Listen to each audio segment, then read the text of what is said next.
শ্যামলী অনিকেতের নতুন ভাবে বিয়ে হতে চলেছে। সম্পূর্ণ জানতে হলে ভিডিওতে একটি লাইক করে দেখতে থাকো। জমে উঠেছে জি বাংলার জনপ্রিয় ধারাবাহিক কোন গোপনে মন ভেসেছে। এই ধারাবাহিকের বর্তমান গল্পে দেখা যাচ্ছে শ্যামলী সবটা প্রমাণ করে দিয়েছে যে অহনা কত বড় একটা খারাপ, তার প্রমাণ করে দিয়েছে।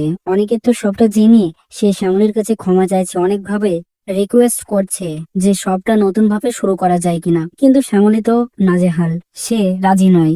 সে বলছে ডিভোর্স হয়ে যাওয়াটাই নাকি ভালো হয়। তো শ্যামলী এবং অনিকেত যেহেতু গল্পের নায়ক নায়িকা, ডিভোর্স হবে না, বরঞ্চ তাদের মধ্যে আবার নতুন ভাবে বিয়ের অনুষ্ঠান দেখা যাবে। শ্যামলী এবং অনিকেতের নতুন করে বিয়ে, ধুমধাম করে বিয়ে হবে শ্যামলী এবং অনিকেতের। আর এই বিয়েটা আটকানোর চেষ্টা করবে তো অর্ণব বা তাদের দলবল, কিন্তু পারবে না। সেসব দিকে অনিকেত শ্যামলীকে সিঁদুর পরিয়ে দিয়ে নতুন ভাবে তাদের বিয়েটা হয়ে গিয়ে নতুন ভাবে জীবনটা শুরু করবে তারা। তো বন্ধুরা, তোমরাও এটাই চাও তো, যাতে করে অনিকেত শ্যামলীকে বিয়ে করে নতুন করে জীবনটা শুরু করুক? তো অবশ্যই কমেন্টসে জানিয়ে এখনই সাবস্ক্রাইব করে নাও আমাদের ইউটিউব চ্যানেল। ধন্যবাদ।